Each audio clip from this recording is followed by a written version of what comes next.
Welcome to Patriot to the Core. I'm Thad Forester.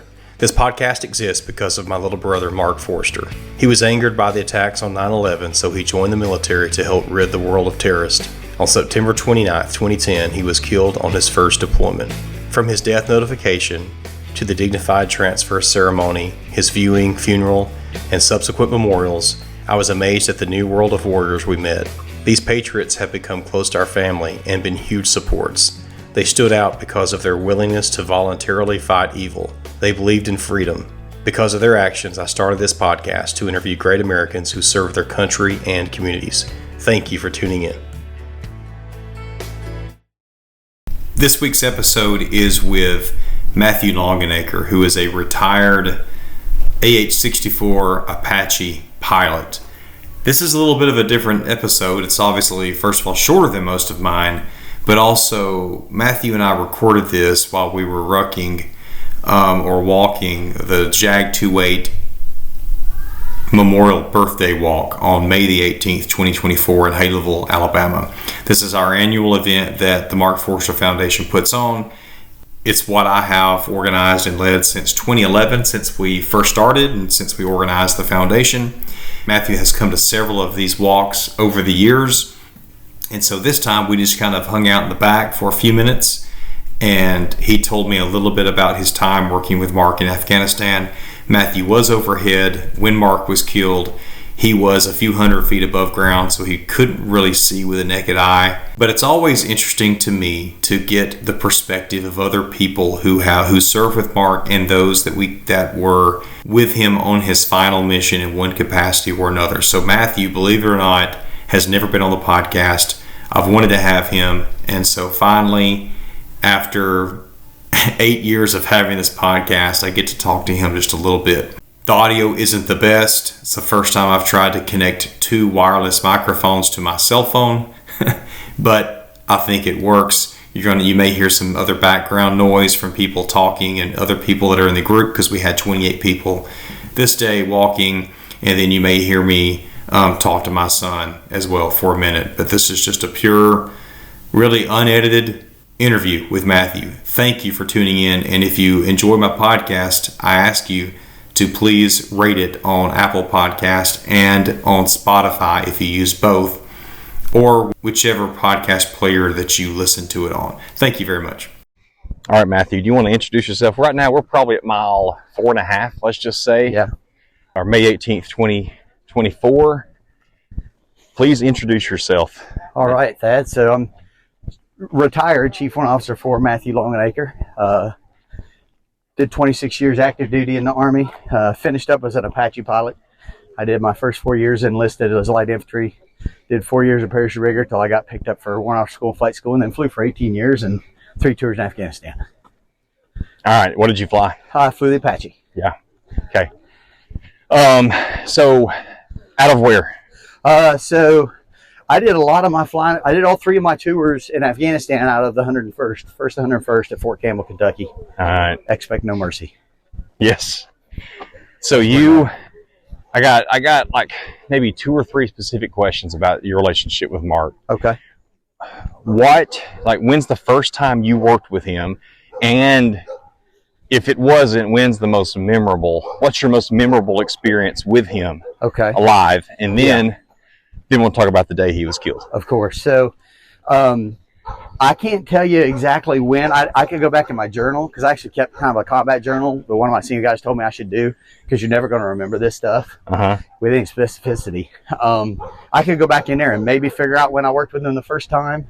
But, the unique thing is those guys are typically, those combat controllers, I mean, they're phenomenal asset on the ground.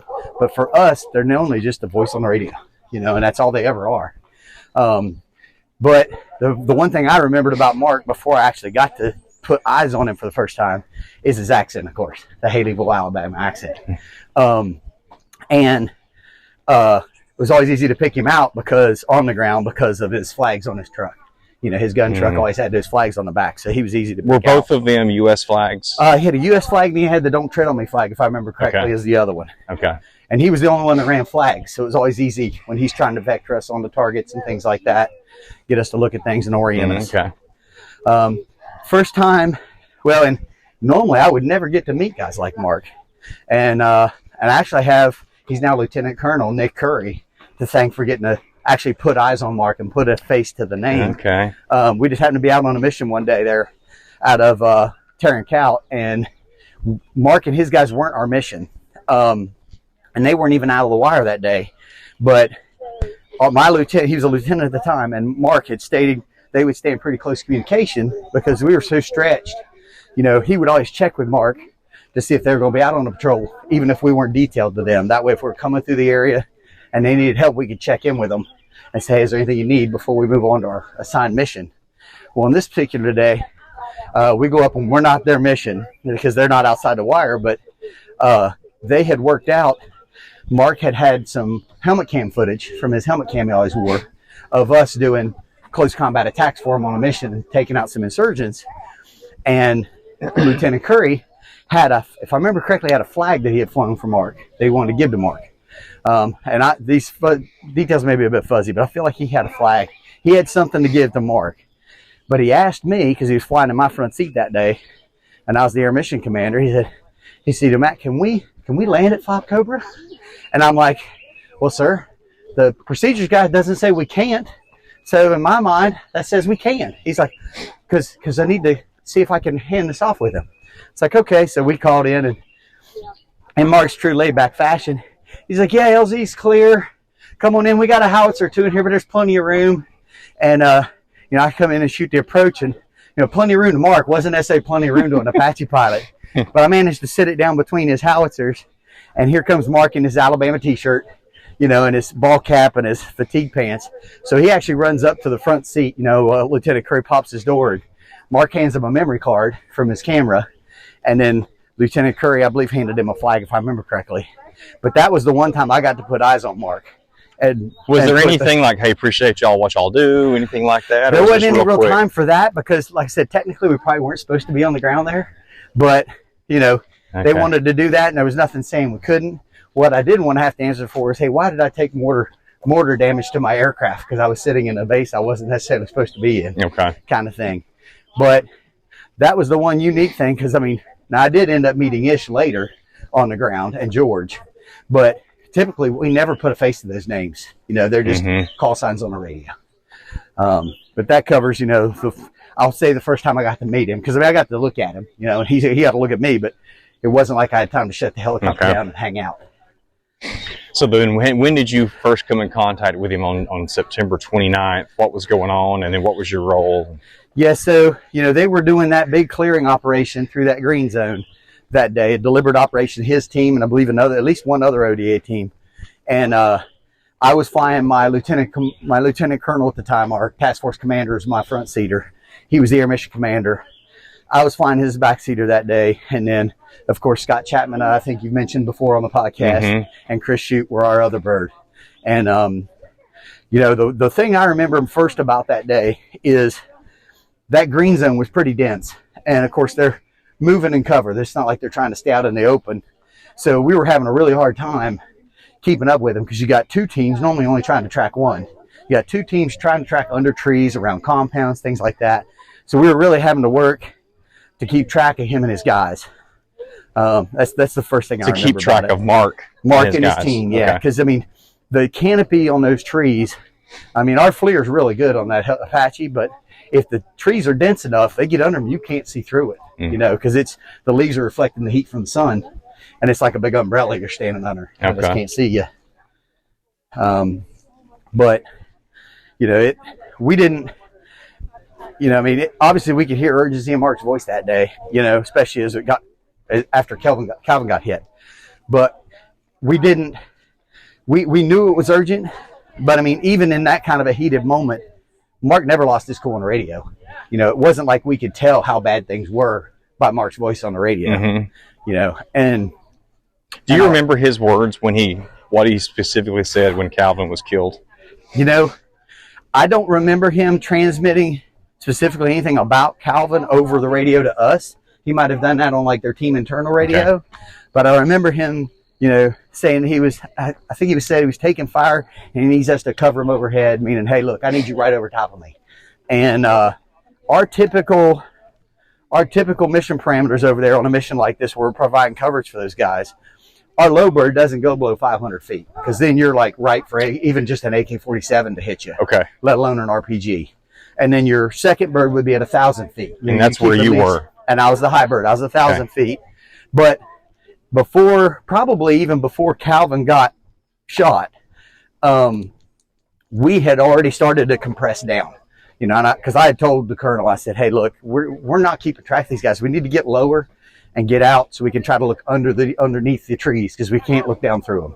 So when Mark, I think at the time that Mark was probably trying to save Calvin, I mean, I think Scott and Chris were maybe 100 to 200 feet off the deck, and we're never down that low. Yeah, he was watching with his naked eye, it seems like. They were trying to, Scott, I mean, Chris was probably still using the sight in the nose, trying to use the thermal, you know, the FLIR image to keep track of them, the heat signatures. And Scott was using naked eye, and I was using naked eye in the back seat, because that's what we typically do as a day mission. And I was down at, I think, 400 feet.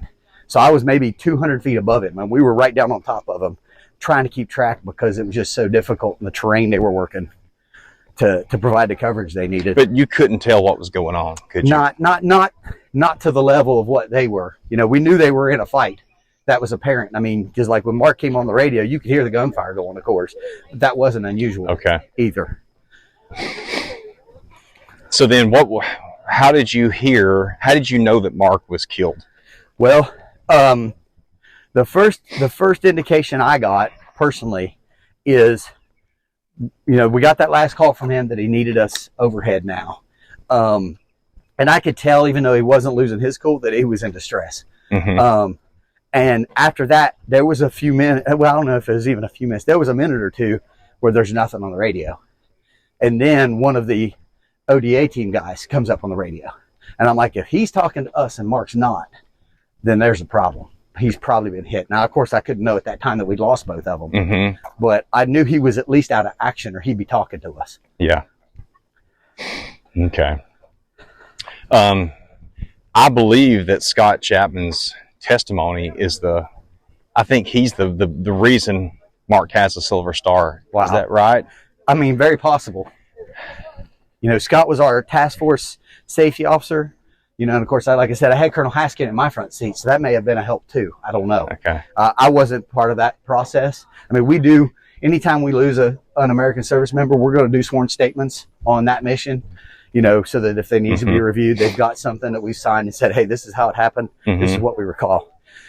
Beyond that, I wasn't involved in that. But Scott and Colonel Haskin definitely would have been. So at that point, how did you actually find out for certain that he was killed? Well, I can't recall exactly how long after that. You know, the call came up that they had KIA on the ground. Now, I didn't know at that point, I don't think yet, that it was Mark, that Mark was one of them. But as soon as they said they had guys down, my colonel was quarterbacking everything happening there with our aircraft and the ground guys. So I got on our SATCOM radio, because their ground force command has to call for the medevac. But I know the medevac's coming from our task force. Oh. So I went ahead, I'm like, because I didn't know they were dead yet. So I'm like, we got to get the bird here as quick as possible. And it's a 20-minute flight if they're hauling the mail. So I immediately got on our SATCOM radio and called our task force headquarters. I said, hey, get our medevac team spun up, get them en route. There's a 9-line coming from Cobra. You know, now, would that have made a difference? Probably not, but I at least wanted to try. Uh-huh. But I would say probably within 5 to 10 minutes, we had confirmation that we had two friendly KIA on the ground. Because you were still in the air. We're still in there.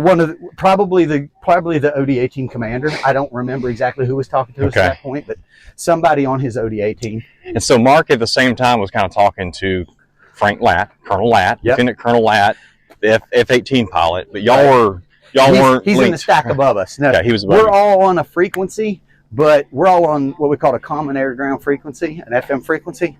But Mark was probably talking to him on a uniform frequency. Come on, buddy. Most likely. Okay. Because, I mean, Mark's running multiple radios. He's running his team radios. He's running that FM that everybody's on. Grab on right here, VT. And I'm sure he's running a UHF, because I think that's primarily what those fast movers talk on as well. Well, we've got a lot of miles left to cover today. Yes, sir. Why in the world do you do this? Because you've done this several years. Yeah, I think this is, we were talking about it. I did 11. I did the first one right after we got back from the tour. I did 2012. I did 2014 back here from Colorado, thanks to Colonel Weathers. And then I did 2018 when I was at Ruck before I retired. This is my first time to come down since then. And I'll tell you, I wish I'd have made more of them. You know, my work schedule now with NetJets doesn't always work with the schedule for this, but when I can come down, I want to be here. And honestly, the biggest thing about it is just getting to be here with your family. Well, you know, I've always felt a special connection with you guys. You guys kind of welcomed us all in as just part of the family. And it feels like home when it comes. Yeah, I mean, you know? And y'all spent Easter with us. And... Yep. Yeah, Ted and I did. Yeah. That first Easter. Yeah, no, it's special having y'all and having y'all keep in touch. And so I thank you. My family thanks you for your service to our country, for your friendship and life-saving actions to Mark at times, and for continuing to come back.